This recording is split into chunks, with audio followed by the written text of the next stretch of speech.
Hey everyone, George here and welcome back to the channel. So I've got some new fish here that I picked up yesterday. 4 new fish that I really am excited about, and I think you will be too. They're in this quarantine tank here, and we're going to talk about them a little bit more in depth. So stick with me and we'll be right back.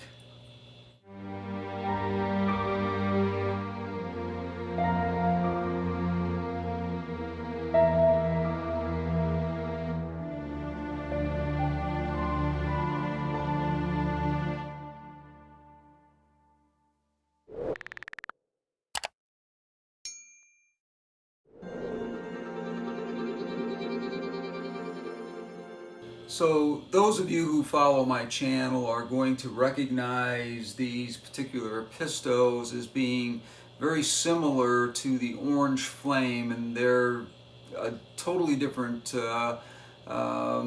fish altogether. They are not the orange flame. So I will put on here the actual name of the fish. They're in the cacatuoides family, which is the same as the orange flame, but their coloration is completely different. They can range vastly in color and be part of the same family. There are several different groups of Apistos in this family group that do have similarities to them, but are really not the same fish at all. So we'll talk about that a little bit more as we get into the video, but again, these are a different species. They all have similar traits to them. They have that dark line down their side, which is part of the cacatuoides family trait that most of you are going to be familiar with. Now,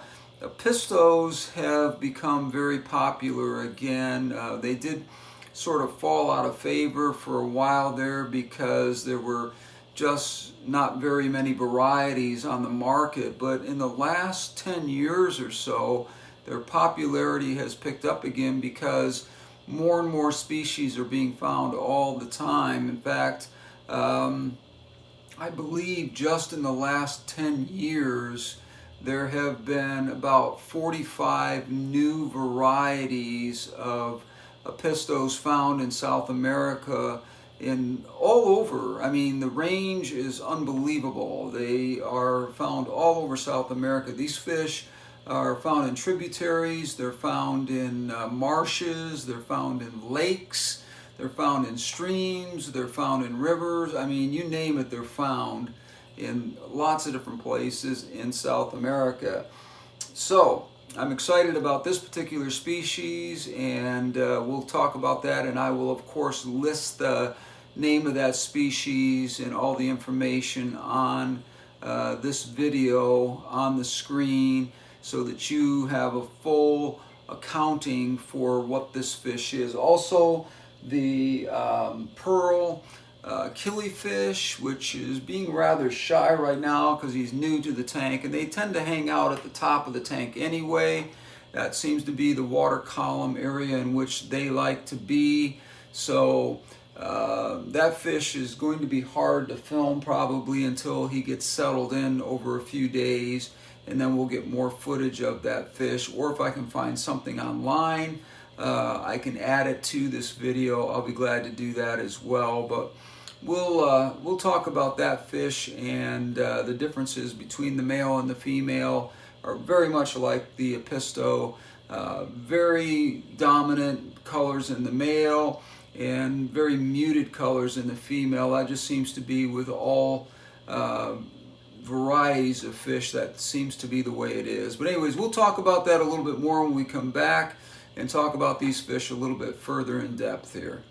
So as I said, these fish are in this quarantine tank here, and the thought is possibly of converting this quarantine tank, which has been established for quite a while, into an actual full-time tank here. Now, what I am thinking is making this a species tank only with these Apistos in here, and of course a cleanup crew like the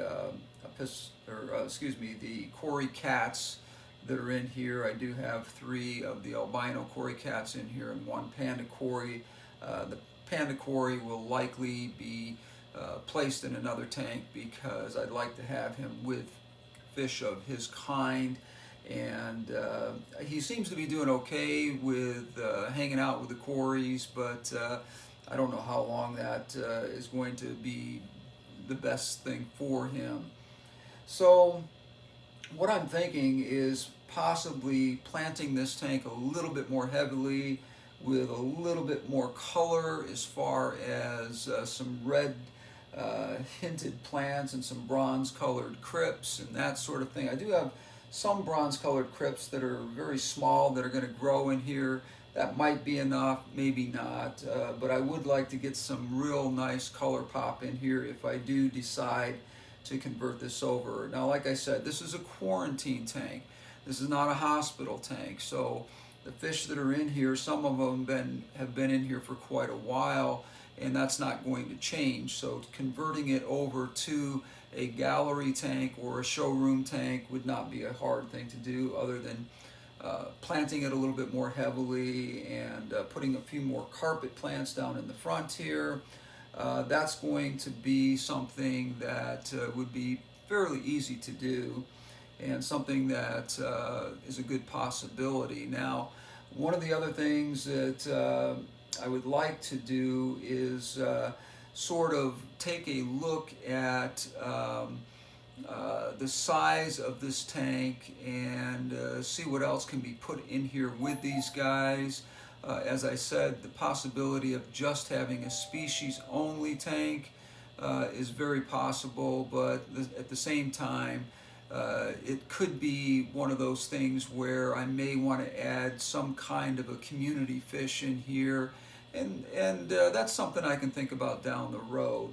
As far as the pearl killifish, I will not leave that fish in this tank, likely, just simply because I know that killifish and apistos can have direct confrontations with territory, and I don't want a situation like that with this tank.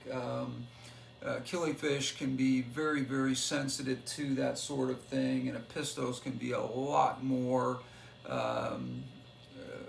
what's the right word for it? They can be a lot more territorial and aggressive, I guess is the best way to put it, and I just don't want that kind of thing going on.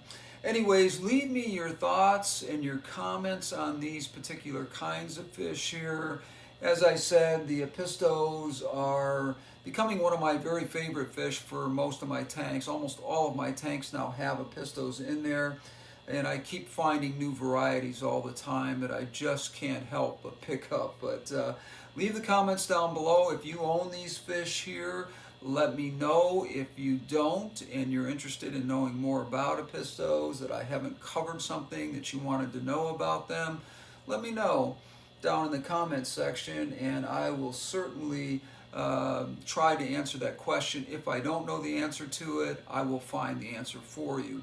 Anyways, again, thank you for joining me today. I hope you enjoy this video. There's going to be a little bit of informational stuff after this that you can follow as soon as I am done with the explanation part of this. I will have a little bit of footage that will put all the information up about these apistos and the pearl killi as well. As I said, that pearl killi is not the very, very